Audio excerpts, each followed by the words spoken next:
ঈসা আলাইহিস সালামের জামানায় একটা যুবক খুব বিসর্জনকারী ছিলেন। এই বিসর্জনের প্রেক্ষাপটটা ছিল ঈসা আলাইহিস সালামের ওই সমসাময়িক দিকিয়ানুস নামক একজন বাদশাহ ছিল, পাপিষ্ট বাদশাহ। সে কুরবানির ঈদ যখন ঈসা আলাইহিস সালাম পালন করতেন তখন তিনি কাউন্টার সার্ভিস হিসাবে মূর্তি পূজাটা সেদিন খুব বাড়িয়ে দিতেন। এমনি করতে করতে একদিন যখন কোরবানির পশু জবাই হবে তখন তিনি ঘোষণা দিলেন এই কোরবানি পশু এই মূর্তির নামে জবাই সবাইকে করতে হবে। যেমন ভারত কিন্তু এখন মুসলমানদের উপর বিভিন্ন অত্যাচারের ভনী লেলিহান জ্বলছে, কথা ঠিক কিনা বলেন? যারা নেট দুনিয়া আছেন বা দুনিয়ার খোঁজখবর রাখেন তারা দেখবেন আজকের তারা এমন পৈশাচিক নির্যাতন চালাচ্ছে, কোরবানি দিতে গেলে তাদের সিটি কর্পোরেশন বা অথরিটির কাছ থেকে তারা পারমিশন নিয়ে কোরবানি দিতে হবে। এটি কেমন ভারতের গণতান্ত্রিক দেশ, এটি আমাদের কাছে আজ প্রশ্নবিদ্ধ, কথা ঠিক কিনা বলেন? অথচ মুসলমান বাংলাদেশে যেভাবে নিরাপদ, অমুসলিম এর চেয়ে আরো বেশি নিরাপদ, কথা ঠিক কিনা বলেন? অথচ আজ সেই হলুদ সাংবাদিকরা সেই বিষয়টি প্রচার করছে না। মুখ্যমন্ত্রীরা আজকে যা ইচ্ছা তাই বলছে যে বাংলাদেশে, ভারতে আর কোনো মুসলমান বাংলাদেশি বংশোদ্ভূত এভাবে থাকতে কি দিবে না, নানান ধরনের ষড়যন্ত্র করছে। কিন্তু একটি বিষয় মনে রাখবেন, অন্ধকার যত বেশি ঘনিয়ে আসে ততই আলোর উদ্ভাস অতি তাড়াতাড়ি প্রকাশিত হবে, কথা ঠিক কিনা বলেন? এটি মনে রাখতে হবে। সম্মানিত সুধী, দেখুন সেই দিকিয়ানুস বাদশাহ যখন বলল মূর্তির নামে কোরবানি দিতে হবে, একজন যুবক, টকবগে যুবক দাঁড়িয়ে গেল যে আমার শেষ রক্ত এক ফোঁটা শরীরে থাকা অবস্থায় আমাদের এই কোরবানির হালাল পশুকে মূর্তির নামে আমি কোরবানি করতে দিব। বাবাজি বন্ধুরা আমার, দিকিয়ানুসের এই কথার প্রতিবাদ যখন যুবক জানিয়ে দিল, যুবকের কাতারে আরো 6 জন যুবক চলে আসলো। হলো কয়জন? 7 জন। এই 7 জন যুবক ঘোষণা দেওয়া শুরু করলো, আমরা যতদিন বেঁচে থাকবো ততদিন পর্যন্ত কোরবানির ঈদে মূর্তির নামে কোনো কোরবানি করা যাবে না, উৎসর্গ করা যাবে না। যা করতে হবে তা পদ্ধতিটা হবে সুন্নাতু আবিকুম ইব্রাহিম, ইব্রাহিম খলিলুল্লাহর যেভাবে কোরবানির প্রথা ছিল সেই কোরবানির প্রথাকেই আমরা বাস্তবায়ন করতে চাই। এই ঘোষণার পর 7 যুবক একত্রিত হয়ে গেল। কিন্তু ওই দিকিয়ানুস বাদশাহ ঘোষণা দিয়ে দিলেন, আমার রাজ্যের মধ্যে ওই 7 জন যুবককে যে ধরে আনতে পারবে তাকে এত এত পুরস্কার দেওয়া হবে। চতুর্দিকে তাদের শত্রু বাহিনী লেগে গেল। এবার তারা দিশ না পেয়ে একটা গুহার কাছে চলে গেল। ওই গুহার কাছে গিয়ে রব্বুল আলামিনের কাছে একটা দোয়া করলেন। আমার আল্লাহ সুবহানাহু ওয়া তাআলা তাদের দোয়াটা এত পছন্দ করেছেন, ওই দোয়াটাকে উম্মতি মুহাম্মাদের জন্য কোরআনের আয়াত হিসাবে উপহার দিয়ে দিলেন। তাদের ঘটনাটা কিভাবে কি ঘটেছিল, ওই গুহাতে যখন তারা আশ্রয় নেবেন ওই বাদশা তাদেরকে হত্যা করবে, ওই মুহূর্তে রব্বুল আলামিন তাদের উপর কি রহমত নাজিল করলেন সেটা সূরাতুল কাহফের 10 এবং 11 নম্বর আয়াতে রব্বে করিম বর্ণনা করছেন। ইজা আওয়াল ফিতিয়াতু ইলাল কাহফি ফাকালু রব্বানা আতিনা মিন লাদুনকা রাহমাতাও ওয়া হায়্যিল লানা মিন আমরিনা রাশাদা فضربنا على آذانهم في الكهف سنين عددا। জোরে জোরে বলেন আল্লাহু আকবার। রব্বুল আলামিন প্রিয় নবীর কাছে ঘটনাটা বর্ণনা করছেন। যখন যুবকরা গুহায় আশ্রয় গ্রহণ করলো আর তারা রব্বে কারীমের কাছে বলল, রব্বানা আতিনা মিন লাদুনকা রাহমাতান, আল্লাহ গো তোমার পক্ষ থেকে আমাদেরকে রহমত নাজিল করো। আমাদের পিছনে বিভিন্নভাবে আমাদেরকে পায়তারা করছে হত্যা করার জন্য, আমাদেরকে হত্যা করার জন্য হাজার হাজার ওই দিকিয়ানুসের ডিফেন্সরা আমাদেরকে খুঁজছে গো আল্লাহ। ওয়া হায়্যিল লানা মিন আমরিনা রাশাদা, আমাদের কাজকে সঠিকভাবে পূর্ণ করার জন্য তুমি আমাদেরকে আশ্রয় দান করো। গুহার ভিতরে তারা আশ্রয় দান করলেন, গুহার দরজাটা রব্বে করিম বন্ধ করে দিলেন। বহু চেষ্টা করল, সেই যুগের যত তথ্য প্রযুক্তি গুহা ভাঙ্গার জন্য বর্তমান প্রযুক্তির যেই ধরনের প্রযুক্তি এর চেয়ে হয়তো অত উন্নত না হলো, সেই যুগের জন্য যা যা উন্নত প্রযুক্তি ছিল, কিন্তু মুফাসসিরিন বলেন তাফসিরে ইবনে কাসিরের মধ্যে আল্লামা ইমাদউদ্দিন রহমতুল্লাহ আলাইহি, তাফসিরে মাযহারিতে আল্লামা কাজী সানাউল্লাহ ফানিপতি রহমতুল্লাহ আলাইহি ওনারা বর্ণনা করেন এই আয়াতের ব্যাখ্যায় দিকিয়ানুস যত প্রযুক্তি ব্যবহার করলো, যে প্রযুক্তি ওই গুহার সাথে টাচ করার সাথে সাথে ছিন্ন বিচ্ছিন্ন হয়ে ধ্বংস করে দিয়েছেন কে? কারণ এর ভিতরে 7টা গ্রেনেড রব্বুল আলামিন তৈরি করেছেন। তারা কিসের বিরুদ্ধে? ওই মুশরিকের বিরুদ্ধে। রব্বে করিমের যে উৎসর্গ কোরবানিকে মূর্তির নামে দিবে, আল্লাহর নামে দিবে না, তার প্রতিবাদ করার কারণে যা আল হক ওয়া জাহাকাল বাতিল ইন্নাল বাতিলা কানা যাহুকা, এটা আমার কথা না, আল্লাহর কথা। আল্লাহ বলেছেন সত্য সমাগত, মিথ্যা দুর্বৃত্ত। এই পৃথিবীর ভিতরে যত মানুষই সত্যকে মিথ্যা বানার জন্য ষড়যন্ত্র করে, আমার রব্বে করিম বলছে মাকারু মাকারাল্লাহ ওয়াল্লাহু খায়রুল মাকিরিন।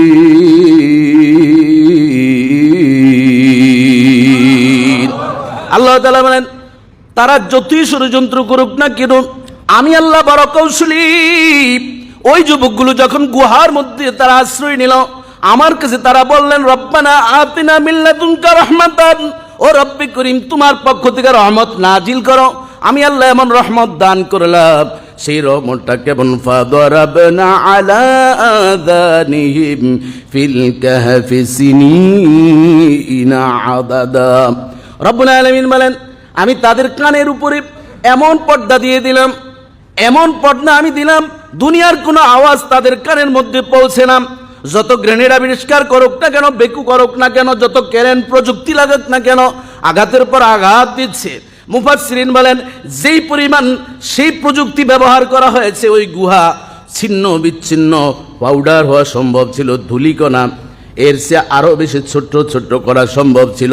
কিন্তু রব্বে করিম তারা সত্যের পক্ষে থাকার কারণে, আল্লাহর প্রতি ঈমান আনার কারণে রব্বুল আলামিন ওই গুহাটাকে রব্বে করিমের কুদরতি ফেরেশতাদের মাধ্যমে নিয়ন্ত্রণ করে দিয়েছেন। শুধু নিয়ন্ত্রণই করেন নাই, ফাদারাবনা আলা আযানিহিম, রব্বুল আলামিন বলেন আমি তাদের কানের উপর পর্দা দিয়ে দিলাম, কোনো আওয়াজ তাদের কানে যায় নাই। আদাদা সিনিন, আমি 309 বছর পর্যন্ত তাদেরকে ঘুম পাড়িয়ে রাখলাম। এরপরে 1 2 3 জন করে করে 6ষ্ঠ নম্বর যখন বাচ্চা চলে আসলো, আমার আল্লাহ জানেন এই বংশটা শেষ হয়ে যাক, এই জেনারেশন শেষ হয়ে যাক, এক সময় মুসলিম বাচ্চা যখন আসবে তাদের ঘুম আমি ভাঙিয়ে দিব। দেখা যায় প্রিয় নবী মুহাম্মদুর রাসূলুল্লাহ সাল্লাল্লাহু আলাইহি ওয়াসাল্লামের জন্মের 20 থেকে 21 বছর পূর্বে যখন 309 বছর পূর্ণ হয়ে গেল, রব্বুল আলামিন 6ষ্ঠ বাদশার নাম তাদুসিস নামক, কেউ কেউ বলছেন তার নাম ছিল থিওডিসিয়াস, 2 জনের একজন এই নামে যখন মুসলিম বাচ্চা চলে আসলো, রব্বে করিম তাদের ঘুম ভাঙিয়ে দিলেন। জোরে জোরে বলেন সুবহানাল্লাহ। এর চেয়ে আরো মজার বিষয়, যখন রওনা করলো এই 7 জন যুবক, একটা কুকুর ছিল, সেই কুকুরও পিস পিস আসা লাগলো, আস্তে আস্তে আস্তে আস্তে ওই গুহার সামনে অবস্থান করলো। ওই 7 জনের যেই প্রটোকল, রব্বে করিম ওই কুকুরটাকে সেভাবে ঘুম পাড়িয়ে তাদের পাহারাদার হিসাবে নিযুক্ত করে দিলেন। কেমন নিযুক্ত হয়েছে? ওই যে সেনাবাহিনীরা আসছে হত্যা করার জন্য, যখনই তারা তাদের প্রযুক্তি নিয়ে আসে, কুকুর এক খেউ মারে, এর সাথে সাথে সমস্ত প্রযুক্তি তছনছ করে দেন কে? সে আল্লাহ এখন আছেন না নাই? ওই কুকুরের আওয়াজের ভিতরে এমন এক ভাইব্রেশন রব্বে করিম রেখেছেন, এক খেউ আওয়াজ করে, আমরা শুনি খেউ, কিন্তু ওরা শুনে গ্রেনেডের চেয়ে আরো ভয়াবহ শব্দ। কথা ঠিক না বলেন? এই জন্য সে আল্লাহ আছেন না নাই? ইসরায়েল বিভিন্নভাবে পায়তারা করছে। দেখুন, ইরানকে ভাবছে একটা ফুৎকার দিবে ট্রাম্প, সাথে সাথে উড়ে যাবে। এখন ট্রাম্প বলে দোয়াও চাই, মাপও চাই। কত প্রযুক্তি, সব প্রযুক্তি, অর্থ সম্পদ যখন দেওয়ালে পিঠ ঠেকে গিয়েছে, এখন সে শান্তির বার্তা বিভিন্ন দেশে ভিক্ষা করে করে এখন শান্তি চাচ্ছে। কথা ঠিক কিনা বলেন? কারণ আসল সুইচ কোন জায়গায়? এই ইতিহাস যোগ বিয়োগ পূরণ ভাগ কিন্তু মিলিয়ে নিবেন, সব কিছুর একটা কি শেষ আছে। আর এই শেষই হচ্ছে আজকের এই কোরবানি আমাদেরকে শিক্ষা দিচ্ছে। ও বাবাজি বন্ধুরা আমার, রাসূলুল্লাহ সাল্লাল্লাহু আলাইহি ওয়াসাল্লাম আগমন করলেন। আগমন করার পর এরপরে ওই আসহাবে কাহাফের ঘটনা বর্ণনা করলেন। শুধুমাত্র আমি আপনাদের কাছে এতটুকু বললাম যে এই যে 7 জন যুবকের দেহরক্ষী ছিল একটা কুকুর এত নিকৃষ্ট প্রাণী, অথচ রব্বে করিম ওই একটা কুকুরকে জান্নাতে নিবেন কারা? ওই 7 যুবকের দেহরক্ষী হয়েছে নাপাক কুকুর হলো একটা কুকুরকে রব্বে করিম আসহাবে কাহাবের 7 সদস্যরা যেই জান্নাতে থাকবে ওই কুকুরকে সেই জান্নাতে ব্যবস্থা করে দিবেন কে? এটার নামই হচ্ছে সোহবত, এটার নামই হচ্ছে কুনু মা'আস সাদিকিন। তোমরা নেককার মানুষের সাথে সাহচর্য যদি অর্জন করতে পারো তাহলে রব্বে করিম ওই নেককার মানুষের মাধ্যমে তোমাকেও বুজুর্গ বানিয়ে দিতে পারেন। কথা ঠিক কিনা বলেন? এক জামানা সোহবতে বা আউলিয়া, এক জামানা সোহবতে বা আউলিয়া, ভেতরে আজ সলে সদে তো আতে বেরিয়া। শায়ের বলেন কিছু সময় একজন ওলিউল্লাহর সাথে যদি তুমি থাকতে পারো, আল্লাহ ওয়ালা ব্যক্তির সংস্পর্শে যদি থাকতে পারো, হাজারো বছর শত বছর তুমি নফল ইবাদত করে রব্বে করিমের যতটুকু মায়ার বান্দা হতে পারো, এর সে আল্লাহর ওলির সোহবতে থাকায় রব্বুল আলামিন তোমাকে আরো বেশি নেককার বানিয়ে দিতে পারে। এই জন্য সবসময় বন্ধু নির্বাচন করবেন, একজন ভালো বন্ধু, নামাজি বন্ধু। এই জন্য আপনাদেরকে জুমায়ও বলছিলাম, কোরবানির পশু ক্রয় করেছেন যারা একাধিক নাম ব্যবহার করেন, শরীকে কোরবানি দেন, সেরকম একজন ভালো শরীক ব্যবহার করার দরকার আছে না নাই? আমার এই আলোচনা শুনে আলহামদুলিল্লাহ শতাধিক যারা চিন্তা করেছিলেন শরীকানা কোরবানি দিবেন তারা দেন নাই, তারা এখন আলাদা আলাদা দিচ্ছেন।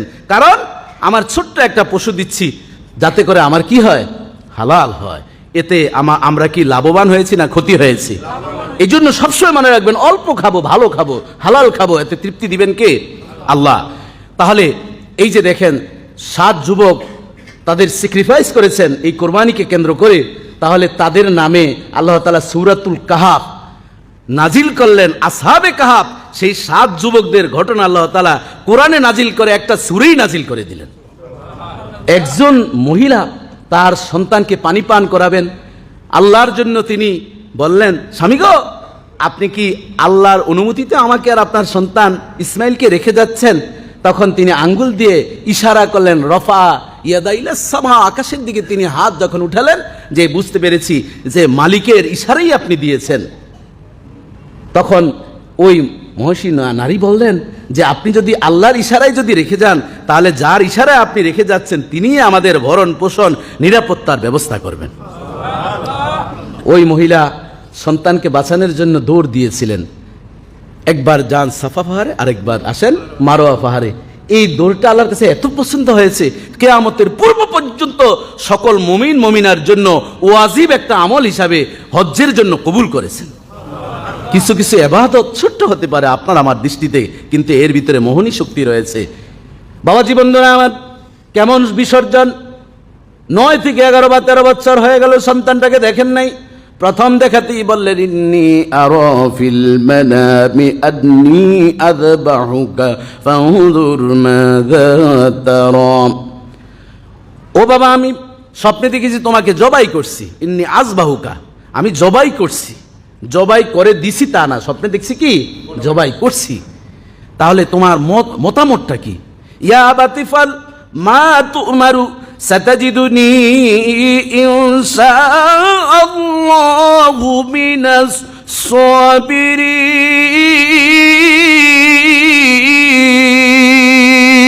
সাবিরিন। সাথে সাথে নবীওয়ালা জবাব দিয়ে দিলেন, বাবা আপনি যা স্বপ্নে আদেশ পেয়েছেন, নবীদের স্বপ্ন ওহি, কাজেই যা আপনি আদেশ পেয়েছেন তাই করেন। যুগে যুগে যত ধৈর্যশীল ছিল, আমাকেও আপনি ধৈর্যশীলদের অন্তর্ভুক্ত পাবেন। মুফাসসিরিন বলেন কারণ কি? ওই যে 86 বছর বয়সে শখ জেগেছিল সন্তানের, রব্বি হাবলি মিনাস সালিহিন। আল্লাহ বলেন ফাবাশশারনাহু বিগুলামিন হালিম।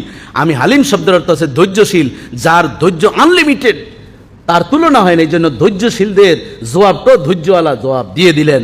এরপরে যে বিসর্জন হয়ে গেল, বাবা ছেলে এই জবাইয়ের কাজ চলছে, আপনারা জানেন সেই ইতিহাস। এই যে তাকবীর দিচ্ছেন, গতকাল ফজরের নামাজ থেকে দিছেন তো তাকবীর? কারা কারা দিছেন হাত জাগান তো দেখি। সবাই দিছেন? যদি মনে না থাকে একজন আরেকজনকে কি স্মরণ করিয়ে দিবেন, এটাও সওয়াব। যিনি তাকবীর দিবেন আর স্মরণ করার কারণে সমান সওয়াব। আল্লাহু আকবার, আল্লাহু আকবার, লা ইলাহা ইল্লাল্লাহু, আল্লাহু আকবার, আল্লাহু আকবার, ওয়া লিল্লাহিল